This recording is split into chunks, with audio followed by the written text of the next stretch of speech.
পরম ব্রহ্ম শ্রী জগন্নাথ দেব, অপূর্ব তার লীলা। পুরীতে জগন্নাথ দেবের দ্বাদশ যাত্রার প্রচলন আছে। তার মধ্যে রথযাত্রা বা গুন্ডিচা যাত্রাই প্রধান।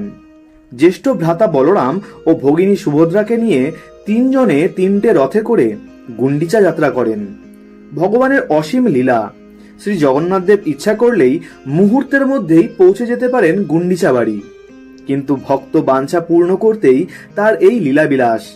আর সামান্য মাত্র এই পথ অতিক্রম করতে গিয়েই বলগণ্ডির কাছে হঠাৎ তার রথের চাকা স্তব্ধ হয়ে যায়। বহু বহু মল্লবীর, বহু মত্ত হস্তিগণের সাহায্যেও সে রথ আর এগিয়ে নিয়ে যাওয়া সম্ভব হয় না রাজার পক্ষে। অগণিত ভক্তের শত চেষ্টাতেও সচল হয় না তার রথ। অবশেষে ভগবানেরই কোনো লীলায় আবার সচল হয় শ্রী জগন্নাথ দেবের রথের চাকা। ধর্ম প্ল্যানেটের আজকের উপস্থাপনায় জগন্নাথ দেবের সেই অলৌকিক লীলাগাথা, জগন্নাথ দেবের রথযাত্রার সময় হঠাৎ করে রথের চাকা কেন স্তব্ধ হয়ে গিয়েছিল, সেই লীলাই জেনে নেব। ধর্ম প্ল্যানেটে আপনাকে সুস্বাগতম। ধর্ম প্ল্যানেটের এমনই ধর্ম সম্বন্ধীয় বিভিন্ন ভিডিওর নোটিফিকেশন সবার প্রথমে পেতে ধর্ম প্ল্যানেট চ্যানেলটিকে সাবস্ক্রাইব করে পাশে থাকা বেল আইকনটিকে ক্লিক করে যেতে ভুলবেন না। তাহলে চলুন ধর্ম প্ল্যানেটের আজকের উপস্থাপনায় জেনে নেই ভগবান শ্রী জগন্নাথ দেবের সেই অলৌকিক লীলাগাথা। ভগবান শ্রী জগন্নাথ দেবের রথযাত্রার সময় কেন হঠাৎ করে রথের চাকা স্তব্ধ হয়ে গিয়েছিল। ত্রিজগতের সকল কিছুকে আপন চিন্ময় সত্তায় আত্মসাৎ করে তিনি সকলের হৃদয়ের রাজা প্রভু জগন্নাথ। সকল অবতারের তিনিই অবতারী। প্রভু জগন্নাথ প্রেমের ঠাকুর। ভক্তের সঙ্গে তিনি যুগে যুগে নব নব লীলা করে থাকেন, কখনো অবিশ্বাসীর বিশ্বাস স্থাপনের জন্য, আবার কখনো ভক্তের মহিমা প্রকাশ করার জন্য। পুরীতে জগন্নাথ দেবের দ্বাদশ যাত্রার প্রচলন আছে বছরের বিভিন্ন সময় বিভিন্ন উপলক্ষে। এর মধ্যে আষাঢ়ের শুক্লা দ্বিতীয়াতে রথযাত্রা বা গুন্ডিচা যাত্রাই প্রধান। বর্ণাঢ্য শোভাযাত্রার সঙ্গে মহা সমারোহে এই রথযাত্রার উৎসব চলে আসছে ঠিক কবে থেকে, তা ইতিহাসের পাতা উল্টে নির্ণয় করতে ঐতিহাসিকেরাও সঠিক সিদ্ধান্তে আসতে থমকে দাঁড়ান। অন্যান্য যাত্রায় অংশ নেন জগন্নাথের যেসব চলন্তি বিগ্রহ আছেন তারাই।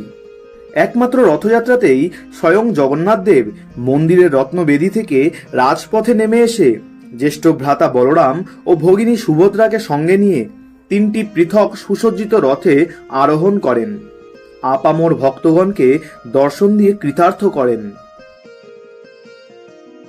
রথে চ বামনং দৃष्ट्वा পুনর্জন্ম ন বিদ্যতে। এই শাস্ত্রবাক্যটির যথার্থ সুগভীর অর্থ ও তাৎপর্য ভিন্ন হলেও সাধারণ অর্থেই লোক প্রচলিত বিশ্বাস দূর দূরান্ত থেকে সর্বস্তরের মানুষকে টেনে আনে শ্রী জগন্নাথ দেবের রথযাত্রা উৎসবে যোগ দিয়ে একটিবারের জন্য হলেও রথারূঢ় বামনকে দর্শন করে এবং রথের রজ্জু স্পর্শ করে জন্ম সার্থক হবে বলে। পরব্রহ্ম পুরুষোত্তম জগন্নাথ, যিনি ইচ্ছামাত্র এই জগৎ সৃষ্টি করেছেন এবং যার ইচ্ছায় সৃষ্টি স্থিতি ও লয়ের সকলই সংগঠিত হয়ে থাকে, তিনি তো ইচ্ছা করলেই মুহূর্তের মধ্যেই গুন্ডিচা বাড়ি পৌঁছে যেতে পারেন, কিন্তু তাহলে তো তার লীলাই হবে না। ভক্ত বাঞ্ছা কল্পতরু প্রভু জগন্নাথ এমনি করেই ভক্ত ইচ্ছা পূরণের মাধ্যমে তার লীলা নিত্য নতুনভাবে আস্বাদন করে থাকেন। ভক্তিরজ্জুতে তিনি চিরকালই বাঁধা ভক্তের হৃদয়ে। সহস্র সহস্র ভক্ত উচ্চ রবে তার জয়ধ্বনি দিতে দিতে, রথের রজ্জু টানতে টানতে, নর্তন কীর্তন করতে করতে তাকে নিয়ে চলবেন গুন্ডিচার পথে। এটাই তার অভিপ্রায়, তার বিশেষ লীলা। রথে উপবিষ্ট হয়ে এই যে যাত্রা, এর মধ্য দিয়েও তিনি ভক্তের মহিমা প্রকাশ করে আনন্দ পান। তাই চলতে চলতে কখনো রথের গতি হয় দ্রুত, কখনো ধীর গতিতে চলে, আবার কখনো সকলের সব চেষ্টা ব্যর্থ করে তিনি রথ অচল করে অনেক সময় ভক্তের মাধ্যমে তার মহিমা প্রকাশ করে থাকেন। ভক্তকবি শালবেগের কাহিনী উৎকলীয় সাহিত্যে বহুল প্রচলিত। শালবেগ ছিলেন জাতিতে মুসলমান। তখন জাহাঙ্গীরের রাজত্বকাল। সেই সময় উড়িষ্যার সুবেদার ছিলেন লাল বেগ। ইকবালনামা জাহাঙ্গীরিতে এর কথা বলা হয়েছে। জাহাঙ্গীর লালবেগকে পুরী আক্রমণ করে মন্দির লুট বা ধ্বংস করার আদেশ দেন। তদনুযায়ী লালবেগ পুরী যাত্রা করেন। ফেরার পথে দণ্ড মুকুন্দপুর গ্রামের পথের ধারে এক পুষ্করিণীতে স্নানরতা এক বিধবা ব্রাহ্মণী রমণীর যৌবনশ্রীতে প্রলুব্ধ হয়ে এই সুবেদার তাকে জোর করে কটকে নিয়ে আসেন এবং ধর্মান্তরিত করে বিবাহ করেন। বিবাহের পর এদের 5টি সন্তান জন্মে। প্রথম 4টি সন্তান জন্মের পরেই মারা যায়। পঞ্চম সন্তানটি মাত্র জীবিত থাকে। এরই নাম হল শালবেগ। বাল্যকালেই শালবেগ কঠিন পীড়ায় আক্রান্ত হয়। পিতার সমস্ত প্রচেষ্টা ব্যর্থ হয়। হেকিমেরা বালকের আসন্ন মৃত্যুর কথা ঘোষণা করে চলে যান। তখন তার জননী নিজের জন্মাবধি সংস্কারের বশে প্রভু জগন্নাথকে স্মরণ করার উপদেশ দেন শালবেগকে এবং বলেন, প্রভু জগন্নাথকে ভক্তি ভরে প্রার্থনা করলে তিনি অবশ্যই তাকে রোগমুক্ত করবেন। বালক শালবেগ সরল বিশ্বাসে এক মনে প্রভু জগন্নাথকে ডাকতে থাকেন। রাত্রে জগন্নাথদেব স্বপ্নে তাকে দর্শন দিয়ে জানিয়ে দিলেন, সেই মুহূর্ত থেকে তার দেহে কোনো রোগ ব্যাধি থাকবে না।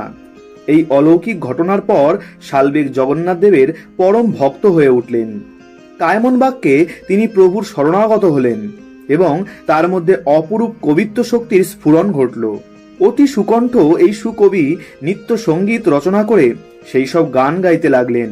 ফল যা হওয়ার তাই হলো।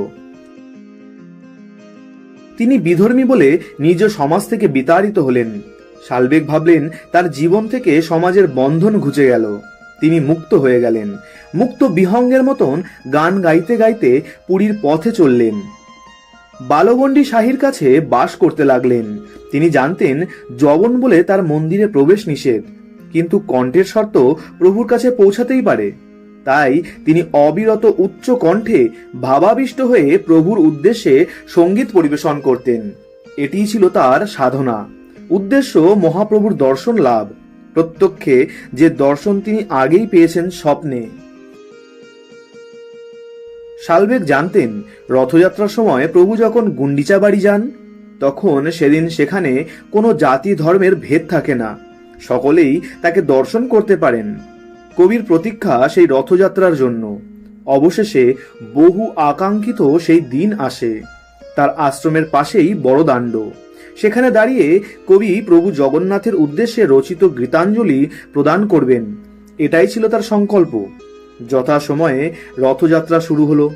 প্রথমে তালধ্বজ রথে চড়ে বলভদ্র এলেন। যেখানে শালবেগ দাঁড়িয়ে আছেন, রথ আপনা থেকেই সেখানে থেমে গেল। অনেক চেষ্টাতেও সে রথ চলল না। শালবেগ প্রাণ ভরে তার দর্শন করলেন। তারপর রথ চলল। 1 ঘন্টা পর দর্পদলন রথে চড়ে এলেন জননী সুভদ্রা। সুভদ্রার রথও সেখানে কিছুক্ষণ থেমে গেল। অবশেষে নন্দীঘোষ রথে দাঁড়ালেন মহাপ্রভু জগন্নাথ। রথ স্তব্ধ হয়ে দাঁড়িয়ে রইল। ভাব বিহ্বল কবি গানের মালা দিয়ে পুজো শুরু করলেন। রথ সেখানে 1 ঘন্টা দাঁড়িয়ে গেল।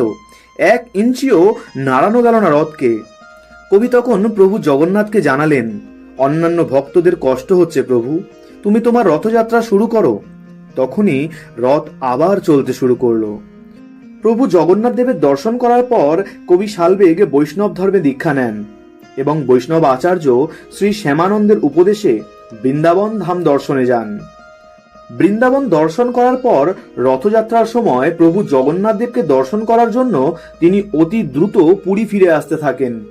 কিন্তু বহু চেষ্টা করেও যখন তিনি বুঝলেন যে রথের সময় তার পক্ষে পুরী পৌঁছানো সম্ভব নয়, তখন তিনি কাতর কণ্ঠে প্রভু জগন্নাথ দেবকে তার না যাওয়া পর্যন্ত রথে অবস্থান করার আবেদন জানান। শালবেগ তার কাতর কণ্ঠে প্রভু জগন্নাথ দেবকে জানালেন, 750 ক্রোশ চলি না পারই, নন্দী ঘোষ থির রহি, জগবন্ধু হে গোসাই। তিনি তার আবেদনকে প্রভু জগন্নাথের শ্রী চরণে পৌঁছে দিতে পেরেছিলেন। সত্যি সত্যি প্রভুর রথ শালবেগ না পৌঁছানো পর্যন্ত কোনোভাবেই নাড়ানো যায়নি। ভগবান তো জানতেন সারা বছরের মধ্যে এই ভক্ত তো তাকে একবার মাত্র দর্শন করতে পারেন। তাই তাকে সেই অভিলাষিত দর্শন না দিয়ে তিনি যদি গুন্ডিচা মন্দিরে চলে যান তাহলে তার ভক্তাধীন নাম ব্যর্থ হয়ে যাবে। শালবেগ এলেন, প্রাণ ভরে দর্শন করলেন, আকুল কণ্ঠে সঙ্গীতময়ী পূজা সমাপ্ত করলেন, তবুও রথ চলে না। অবশেষে পাণ্ডা ও ভক্তদের অনুরোধে শালবেগ রথের রশিতে দিলেন টান। প্রভুর রথ এরপরে চলতে আরম্ভ করলো। এই ধরনের নানান কাহিনী শালবেগের জীবনে পরিপূর্ণ। জগন্নাথ দেবকে নিয়ে কাহিনী যাই প্রচলিত থাকুক, একথা সত্য, শালবেগের নাম ইতিহাসে অনুসন্ধান করলে অবশ্যই পাওয়া যাবে। আনুমানিক 1607 অথবা 1608 খ্রিস্টাব্দে তার দেহান্ত হয়। এবার আসি পূজ্যপাদ কৃষ্ণদাস কবিরাজ গোস্বামী বিরচিত শ্রী শ্রী চৈতন্য চরিতামৃতের আলোকে। নীলাচলে পদার্পণ করে শ্রী শ্রী জগন্নাথ দেবকে দর্শনের আকুল আগ্রহে শ্রী মন্দিরে প্রবেশ মুহূর্ত থেকেই শ্রী চৈতন্যদেব একের পর এক নব নব লীলা প্রকাশ করে থাকেন। পুরীধামে শ্রী শ্রী জগন্নাথ দেবের রথযাত্রা উপলক্ষে মহাপ্রভু চৈতন্যদেব বহু অমানুষী লীলা প্রকাশ করেন। রথযাত্রায় শ্রী শ্রী জগন্নাথ দেব নিজের রত্ন সিংহাসন ছেড়ে মন্দিরের বাইরে এসে রথে আরোহণ করেন। সঙ্গে থাকেন একটি রথে শ্রী শ্রী বলভদ্রদেব এবং আরেকটি রথে সুদর্শন সহ ভগিনী সুভদ্রা। মহা সমারোহে বর্ণাঢ্য শোভাযাত্রায় শ্রী জগন্নাথ, শ্রী বলদেব ও সুভদ্রা মহারানী রথে চেপে গুন্ডিচার বাড়ির উদ্দেশ্যে রওনা হয়। এই রথযাত্রা আজও যেমন শ্রী চৈতন্যদেবের সময়ও ঠিক তেমনি মহা সমারোহে সম্পন্ন হতো। কৃষ্ণদাস কবিরাজ গোস্বামীর উপলব্ধিতে শ্রী চৈতন্য মহাপ্রভু ছিলেন একজন সিংহ পুরুষ। তিনি চৈতন্য চরিতামৃতে লিখেছেন, চৈতন্য সিংহের নবদ্বীপ অবতার, সিংহ গ্রীব, সিংহ বীর্য, সিংহের হুঙ্কার, সেই সিংহ বসুক জীবের হৃদয় কন্দরে, কলমশ দিরদ নাশে যাহার হুঙ্কারে। বাস্তবিকই তিনি ছিলেন পুরুষ সিংহ। তিনি যখন জয়ধ্বনি করতেন তার সিংহ রবে গগন বিদীর্ণ হতো। আবার সিংহ বিক্রমে যখন কীর্তনে নৃত্য করতেন তার পদভারে ধরণী যেন টলমল করত। দাক্ষিণাত্য ভ্রমণ শেষ করে প্রায় 2 বছর পর চৈতন্যদেব আবার পুরীতে এসে উপস্থিত হলেন। নবদ্বীপে লোক পাঠিয়ে শচীদেবী, অদ্বৈত আচার্য ও অন্যান্য ভক্তদের প্রভুর পুরীতে প্রত্যাবর্তনের এই শুভ সংবাদ পাঠানো হলো। লোক মারফত চৈতন্যদেব মাকে সাষ্টাঙ্গ প্রণাম জানিয়ে আশীর্বাদ প্রার্থনা করলেন এবং আচার্য ও অন্যান্য ভক্তদের যথাযোগ্য সম্মান সহকারে নম নারায়ণায় জানিয়ে বলে পাঠালেন, আগামী রথযাত্রার সময় যেন শ্রী জগন্নাথ দেবকে দর্শন করতে পুরীতে আসেন। বিশেষত রথযাত্রার নিমন্ত্রণ পেয়ে সকলেরই আনন্দের সীমা রইল না। শান্তিপুরে অদ্বৈত আচার্যের সঙ্গে পরামর্শ করে যাওয়ার বন্দোবস্ত দিনক্ষণ সব স্থির হলো এবং সেই মতো যথাসময়ে শচীমাকে প্রণাম করে তার আশীর্বাদ নিয়ে সকলে পুরী অভিমুখে যাত্রা করলেন। ইতিমধ্যে সার্বভৌম ভট্টাচার্য চৈতন্যদেবের সঙ্গে পুরীর বিশিষ্ট মানুষদের আলাপ পরিচয় করিয়ে দিলেন। রামানন্দ রায়ের পিতা ভবানন্দ রায় পট্টনায়ক পুরীতেই বাস করতেন। ভবানন্দ রায়ের বিশেষ আগ্রহ তার কনিষ্ঠ পুত্র বাণীনাথ চৈতন্যদেবের সেবায় অধিকার পেলেন। সেই থেকে বাণীনাথ সদা সর্বদা তার কাছে থেকে প্রয়োজন মতো সেবা করতে লাগলেন। দেখতে দেখতে জগন্নাথ দেবের স্নান যাত্রা উপস্থিত হলো। শ্রী জগন্নাথ দেব, শ্রী বলরাম, শ্রী সুভদ্রা মাতা 3 মূর্তিকেই বাইরে স্নান পীঠে আনা হলো। মন্দিরের ভেতরে দর্পণে নিত্য স্নান হয় এই 3 বিগ্রহের। বছরের এই একটিমাত্র দিন পূর্ণ স্নান করানো হয়। এই সময় থেকেই জগন্নাথ দেবের পুজো দেবার ভার সম্পূর্ণ দৈতাপতিদের নিয়ন্ত্রণে থাকে। দৈতাপতিগণ জগন্নাথ দেবকে তাদের পরিবারের একজন সর্বই সর্বকর্তা মনে করেন এবং মানুষের মতো তিনি যেন মানুষ হয়ে মানুষের মধ্যেই সমস্ত লীলা করেন প্রভু জগন্নাথ দেব। কাজেই সোনাকুয়োর 100 ঘড়া জলে স্নান করে জগন্নাথ দেব জ্বরে পড়ে যান। এই সময় থেকে রথযাত্রার পূর্ব দিন পর্যন্ত জগন্নাথ দেবের অনসর অর্থাৎ ভক্তদের জন্য জগন্নাথ দেব অদর্শন হয়ে যান। জলে স্নান করার দরুন মূর্তির অঙ্গরাগ নষ্ট হয়ে যায় এবং এই সময় নতুন করে অঙ্গরাগ হয় ভক্তদের চোখের আড়ালে থেকে। জগন্নাথ দেবের এই অদর্শনে চৈতন্যদেব অত্যন্ত ব্যথিত অন্তরে আলারনাথে গিয়ে বাস করতে থাকেন এবং কয়েকদিন পরেই গৌড়ীয় ভক্তগণের আগমন সংবাদ পেয়ে তাড়াতাড়ি পুরীতে ফিরে আসেন। নবদ্বীপ থেকে যাত্রা করে আচার্য অদ্বৈত, শ্রীবাস প্রভূত ভক্তগণ শ্রীখোল, করতাল, সিংহা, বেণু বাজিয়ে সংকীর্তন করতে করতে সুদীর্ঘ পথ অতিক্রম করে পুরীর প্রবেশদ্বারে 18 নালার নিকটবর্তী হলেন। খবর পেয়ে শ্রী চৈতন্যদেব তাদের অভ্যর্থনা করে আনার জন্য মহাপ্রসাদ ও মালা চন্দন সহ স্বরূপ দামোদর ও গোবিন্দকে পাঠিয়ে দিলেন। ভাব বিহ্বল গৌড়ীয় ভক্তগণ হরিধ্বনি জয়ধ্বনি দিতে দিতে বিজয়ী সৈন্যের মতন পুরীতে প্রবেশ করলেন। সংকীর্তনের মধুর ধ্বনি শুনে চারিদিক থেকে লোক ছুটে আসতে লাগলো। ভক্তগণকে অভ্যর্থনা করার জন্য শ্রী চৈতন্যদেব স্বয়ং এগিয়ে এলেন। আচার্য, শ্রীবাস, মুরারি, শ্রীধর, বক্রেশ্বর প্রভৃতি অন্তরঙ্গগণের সঙ্গে অনেকদিন পর তার দেখা, তাই তার আনন্দের সীমা নেই। প্রেমের অশ্রু বর্ষণ করতে করতে ভক্তগণ তার চরণে বন্দনা করলেন। তিনি সকলকে সম্মান দেখিয়ে প্রেম আলিঙ্গন দিয়ে আপ্যায়িত করলেন এবং সকলকে নিজের বাসস্থানে নিয়ে গেলেন। বাণীনাথ আগে থেকেই মহাপ্রসাদ ও মালাচন্দন সংগ্রহ করে রেখেছিলেন। শ্রী চৈতন্যদেব স্বহস্তে সেই প্রসাদ বিতরণ করলেন। সন্ধ্যার সময় শ্রী চৈতন্যদেব গৌড়ীয় ভক্তদের নিয়ে মন্দিরে গিয়ে কীর্তন আরম্ভ করলেন। মহাপ্রভুর ইচ্ছায় 4 সম্প্রদায়ে বিভক্ত হয়ে কীর্তন আরম্ভ হল। সঙ্গে 8টি মৃদঙ্গ ও 32 করতাল। আবাল্য সঙ্গী অন্তরঙ্গ ভক্তদের পেয়ে প্রভু এইভাবে পুরীতে প্রেমানন্দের মেলা বসিয়ে দিলেন। ক্রমে রথের দিন কাছে এসে পড়ল।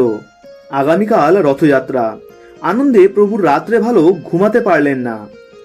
অন্ধকার থাকতে শয্যা ত্যাগ করে সকলকে উঠিয়ে তাড়াতাড়ি প্রস্তুত হতে বললেন। মহা উৎসবে সকলকে নিয়ে জগন্নাথ দেবের পাণ্ডু বিজয় দর্শন করে তৃপ্ত হলেন চৈতন্যদেব। অতঃপর সোনার মার্জনী হাতে রাজা স্বয়ং পরম ভক্তিভরে তার সেবা কার্যটি সম্পাদন করলেন। এবার রথের রশিতে টান দেওয়ার সময় হলো। মহাপ্রভু নিজ ভক্তগণকে নিজ হাতে মালা ও চন্দন দিয়ে সকলের মধ্যে শক্তি সঞ্চার করলেন। এরপর শুরু হলো রথাগ্রে মহাপ্রভুর অপূর্ব নর্তন কীর্তন। সকলকে নিয়ে প্রথমে 4টি সম্প্রদায়ে ভাগ করে দিলেন। প্রথম সম্প্রদায়ের প্রধান হলেন স্বরূপ দামোদর, আর দামোদর পণ্ডিত, রাঘব, গোবিন্দ দত্ত, গোবিন্দানন্দ ও নারায়ণ, এই 5 জন তাহার দোহার। এই 6 জন মিলে গীত গাইবেন আর 2 জন বাজাবেন মৃদঙ্গ। এই সম্প্রদায়ের নৃত্য করবেন অদ্বৈত প্রভু। এইভাবে প্রত্যেক সম্প্রদায়ে সর্বসমেত 9 জন করে ঠিক করে দিলেন। দ্বিতীয় সম্প্রদায়ের প্রধান শ্রীবাস, তার দোহার ছোট হরিদাস, গঙ্গাদাস, শুভানন্দ, শ্রীমান পণ্ডিত ও শ্রীরাম পণ্ডিত। এখানেও 2টি মৃদঙ্গ। এই সম্প্রদায়ের নৃত্য করবেন স্বয়ং নিত্যানন্দ। তৃতীয় সম্প্রদায়ের নৃত্যকারী হলেন বড় হরিদাস। এইভাবে 7টি সম্প্রদায়ে ভাগ করে 4টি সম্প্রদায় রথের আগে, 2টি সম্প্রদায় রথের দুপাশে এবং 1টি সম্প্রদায় রথের পশ্চাৎ ভাগে রইলেন। 7টি সম্প্রদায়ের প্রত্যেকটি সম্প্রদায়ে 2টি করে মৃদঙ্গ। এইভাবে 14 মাদল বেজে উঠল। 42 জন গীত গাইতে লাগলেন। 7 জন 7 জায়গায় নৃত্য আরম্ভ করলেন। কীর্তন আরম্ভ হওয়া মাত্র সকলে আনন্দে মেতে উঠলেন। কিন্তু প্রভু বিনা নৃত্যগীতে প্রাণ সঞ্চার করবেন কে? অথচ সামনে ও পিছনের সম্প্রদায়ের মধ্যে দূরত্ব অনেকটাই। অথচ এই 7 সম্প্রদায়ের একই সঙ্গে প্রভু থাকবেন কি করে? কিন্তু কার্যত সেটাই হতে দেখা গেল। 7 সম্প্রদায়ের ভক্তগণই দেখছেন যে প্রভু তাদের সঙ্গেই আছেন। প্রত্যেকেই ভাবছেন তাদের সম্প্রদায়ের প্রতি বুঝি প্রভুর টানটা বেশি। চৈতন্য চরিতামৃতে কবিরাজ গোস্বামী লিখেছেন, 7 ঠাই ভুলে প্রভু হরি হরি বলি, জয় জগন্নাথ কহে হস্ত তুলি। সকলের দৃষ্টি প্রভুর দিকে। ইতিপূর্বে সমার্জনী হাতে রাজার নিচ সেবা দেখে প্রভু তার প্রতি দয়াদ্র হয়েছেন। এইভাবে কিছুক্ষণ চলার পর রথ এক জায়গায় এসে স্থির হলো। তখন প্রভু 7 সম্প্রদায়কে একত্র করে স্বয়ং ভাবাবিষ্ট হয়ে কীর্তন আরম্ভ করলেন। শ্রী চৈতন্যদেবের তেজময় দেহকান্তি এবং অপূর্ব নর্তন কীর্তন দর্শন করার জন্য চারিদিকে লোক ঘিরে ভিড় করে দাঁড়ালো। জনতাকে ঠেকিয়ে রাখার জন্য ভক্তগণ হাতে হাত ধরে চারিদিকে মণ্ডলাকারে ঘিরে দাঁড়ালেন। মণ্ডলের মধ্যস্থলে গোল জায়গায় ভাবাবিষ্ট মহাপ্রভু স্বচ্ছন্দ গীতিতে জলের মধ্যে মাছ যেমন সঞ্চরণ করে সেইভাবে অবলীলাক্রমে নৃত্য, গীত ও কীর্তন করতে লাগলেন। তার ভাবময় পবিত্র দেহে যাতে অন্য প্রাকৃত লোকের স্পর্শ না লাগে কিংবা ভাবাবেশে অবস্তনু ভুলুণ্ঠিত না হয়, সেজন্য নিত্যানন্দ দুই হাত প্রসারিত করে সর্বদা আগলে রাখার চেষ্টা করে চললেন। তবু সবসময় প্রভুকে রক্ষা করা সম্ভব হচ্ছে না। মধ্যে মধ্যে সোনার প্রতিমা ধুলায় গড়াগড়ি যাচ্ছেন। দু নয়নের ধারা বয়ে চলেছে। ভাবের আবেশে প্রভুর দেহে প্রতি মুহূর্তে নতুন নতুন সাত্ত্বিক বিকার উপস্থিত হচ্ছে। সেই অপরূপ মনোহর মূর্তি দর্শন করে সকলেই বিমোহিত হয়ে যাচ্ছেন। এ যেন তাদের সেই পরিচিত নিমাই বা শ্রীকৃষ্ণ চৈতন্য নন, অন্য এক পরম চৈতন্যময় সত্তা। আরও কিছু সময় এইভাবে কাটার পর দিব্য আবেশের উপশম হলে মহাপ্রভু কীর্তন বন্ধ করলেন। রথ আবার ধীরে ধীরে অগ্রসর হতে লাগলো। ভক্তগণও কীর্তন করতে করতে সঙ্গে চললেন। শ্রী শ্রী জগন্নাথ দেবকে রথের উপর দর্শন করে মহাপ্রভুর অন্তরে ব্রজ গোপীর ভাবের উদয় হয়েছে। প্রিয়তম শ্রীকৃষ্ণ বৃন্দাবন ত্যাগ করে দূরদেশে গমন করায় গোপীগণ তার বিরহে ব্যাকুল হয়ে কতকাল থেকে তার আগমনের আশায় পথপানে তৃষিত নয়নে চেয়ে আছেন। মহাপ্রভুর বৃন্দাবন লীলা স্মরণে উদ্বেল হয়ে রথোপরি জগন্নাথ দেবকে দেখছেন, যেন প্রাণনাথ কৃষ্ণই তার নয়ন সম্মুখে। শ্রী শ্রী জগন্নাথের মুখপানে চেয়ে কখনো নৃত্য, কখনো গীত, কখনো বা সুমধুর পদ বা শ্লোক আবৃত্তি করছেন। আবার মাঝে মাঝে রথের রজ্জু ধরে টানছেন। অধীর হয়ে কখনো বা রথচক্রে মাথা দিয়ে ঠেলছেন। অনিমেষ নয়নে প্রাণনাথের মুখচন্দ্রপানে চেয়ে থাকতে থাকতে প্রভুর মন প্রাণ তার মধ্যে সম্পূর্ণ বিলীন হওয়ায় মধ্যে মধ্যে তিনি সংজ্ঞাশূন্য হয়ে পড়ছিলেন। নিত্যানন্দ, গোবিন্দ, কাশীশ্বর অতি সাবধানে কাছে কাছে থেকে মহাপ্রভুর দেহ রক্ষা করে চলছিলেন। সর্বসমক্ষে মহাপ্রভুর এই সমস্ত নবনব ভাবের উদয় হচ্ছে। সেসবই উপস্থিত ব্যক্তিগণ সেই সঙ্গে সঙ্গে আরো নানা অদ্ভুত কাণ্ড প্রত্যক্ষ করে বিস্ময়ে অভিভূত ও বাকরুদ্ধ হয়ে দাঁড়িয়ে আছেন। ক্রমে রথ বলগণ্ডিতে উপস্থিত হলো। এখনকার মতো ঠিক নয়। শ্রী চৈতন্যদেবের সময় তখন বলগণ্ডির ডান পাশে উপবন ও বাঁদিকে নারকেল বন ছিল। নিয়ম অনুযায়ী এইখানে রাজা রানী থেকে আরম্ভ করে সকলেই নিজ নিজ সাধ্য মতো উত্তম আহার্য প্রস্তুত করে শ্রী জগন্নাথ দেবকে নিবেদন করেন।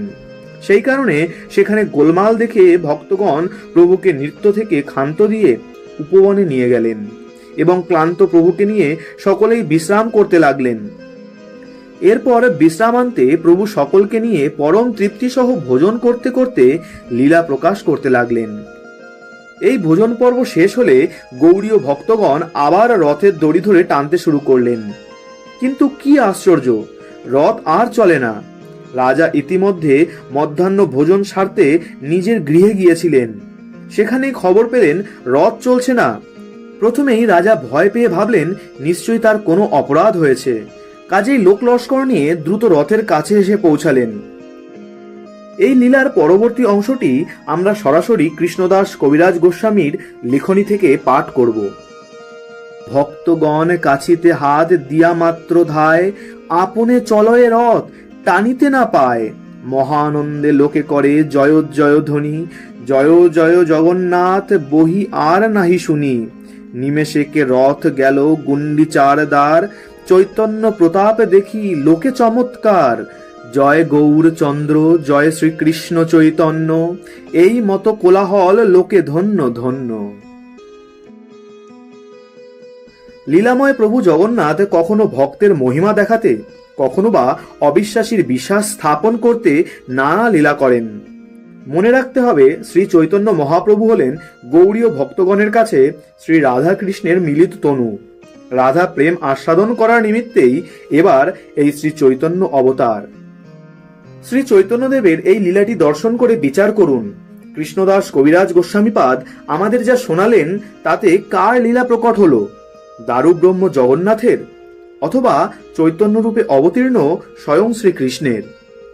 এভাবেই জগন্নাথ দেব বহু লীলা করে থাকেন তার ভক্তের মহিমা প্রকাশ করার জন্য। ধর্মপ্ল্যানেটের আজকের ভিডিওতে জগন্নাথ দেবের তেমনই এক লীলা আমরা শ্রবণ করলাম। ভিডিওটি ভালো লাগলে অবশ্যই লাইক করুন এবং অনেক অনেক শেয়ার করে প্রভু জগন্নাথ দেবের এই লীলাগাথা অপরকেও শোনার সুযোগ করে দিন। তাহলে আজকের মতো ধন্যবাদ। ধর্মপ্ল্যানেটে আপনাদের সাথে আবারও দেখা হচ্ছে আগামী ভিডিওতে। জয় শ্রীকৃষ্ণ, জয় প্রভু জগন্নাথ।